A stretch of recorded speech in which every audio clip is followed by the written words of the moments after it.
Сегодня в это сложно поверить, но еще на днях большая часть Казани ходила в рубашках и легких кофточках. Но сегодня мы снова утеплились. Расцвела черемуха, к концу недели обещают снег. Нормально ли это за месяц до лета?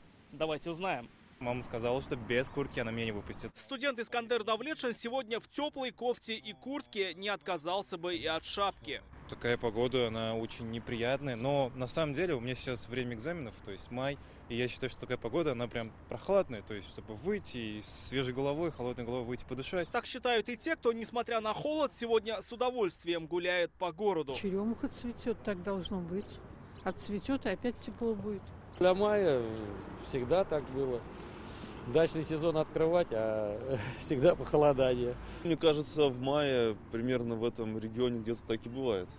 То есть не сразу приходит тепло. В ближайшую ночь прогнозируется самый холодный, и столбики термометра перейдут в ряде районов в отрицательную область. По словам ученых-метеорологов, такое похолодание аномальное. Сейчас климатический фон в среднем на 6 градусов ниже нормы. Причина в арктическом циклоне, в тылу которого оказалась республика. Такие температуры близки к абсолютным рекордам холода.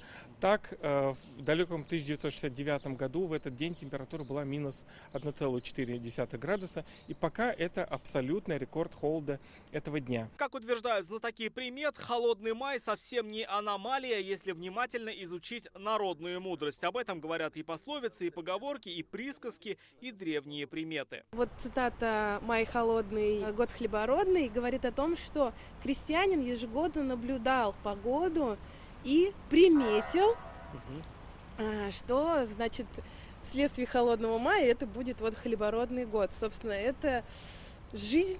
Такой неласковой погода будет всю первую декаду мая. Особенно сильных холодов синоптики ждут уже сегодня. Ночью местами температура на почве опустится до минус 2 градусов. Завтра днем пойдет снег. В предстоящие сутки с северными потоками к нам будут опускаться осадки в виде зарядов. Значит, осадки смешанного характера, дождь, мокрый снег. Вот. Также возможны местами гололедные явления. В субботу ожидаются осадки и гололедица, но уже в воскресенье начнет теплеть. Температура повысится до 12 градусов. Нынешний май метеорологи называют неустойчивым. Вслед за аномальными холодами может прийти и аномальная жара. Так, последний месяц весны попытается сбалансировать свою климатическую норму. Холодная весна. Рамиль Шайдуллин, Сан Саитова, ТНВ, Казань.